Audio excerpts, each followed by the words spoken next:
సినిమాను గురించి ఏం చెప్పాలి? విష్ణు చెప్పినట్టు చాలా చెప్పాలి. ఇది ప్రజల సినిమా, మీ సినిమా. ఈ తరానికి ఏ తరానికి ఈ సినిమా ఎప్పుడూ కొత్తదే. భక్తిభావం, ఆ భక్తి ఎలా వచ్చింది,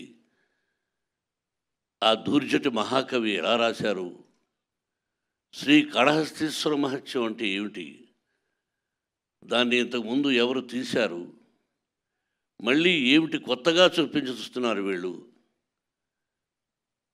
అనేది ఈ సినిమాలో ఎంతో వ్యయ ప్రయాసలకు కష్టం. అంటే ఎంతైనా ఏదైనా ఏ సినిమా అయినా ఒకటి కష్టం.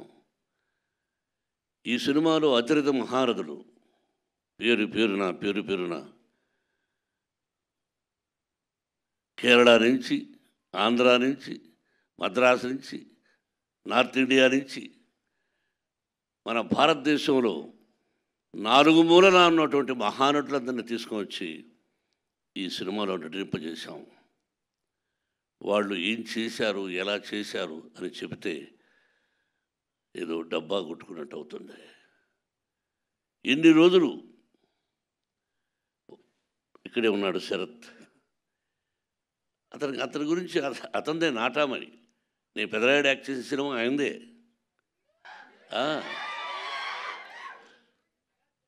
ఆయన ఒక రాజ్యసభ సభ్యుడుగా ఉన్నారు. ఆయనకు ఒక పార్టీ అధినేతగా ఉన్నారు. ఈరోజుకి ఏ పాత్రనైనా అవలీలగా పోషించగలిగినటువంటి మంచి నటుడు, నాకు సోదరుడు.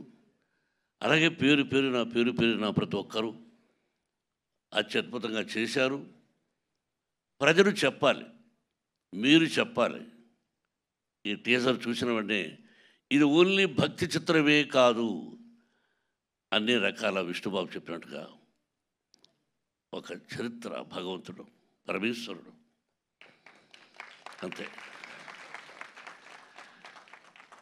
ఒక పద్యం ఉంది, ఎవ్వని చేజనించు జగమెవ్వని లోపల నుండు లీనమై, ఎవ్వని ఎందుడెందు పరమేశ్వరుడెవ్వడు, మూల కారణం వెవ్వడు, అనాది మధ్యలయుడెవ్వడు, సర్వము తానే అయిన వాడెవ్వడు, అట్టి వారిని ఈశ్వరుని శరణము వీడదన్. అంటే అక్షరం ఎక్కడైనా అక్షర దోషాలు ఉండొచ్చేమో. ఇప్పుడు పెద్దవాళ్ళ శిక్షలో చదువుకున్నాం. మనందరికీ పరమేశ్వరుడే, బ్రహ్మ విష్ణు మహేశ్వరులు ఎలాగో పరమేశ్వరుడే అంతా. ఆయన ఆజ్ఞ ప్రకారమే మనం అంటుంటాం ఇళ్లలో, శివుడి ఆజ్ఞ లేనిది సీమైనా కుట్టదని సామెతలు మనం వింటుంటాం. మన అమ్మా నాన్న చెప్పారు అంతే. ఆయన పర్మిషన్ లేనిదే ఈ సినిమా తీసుంటాం.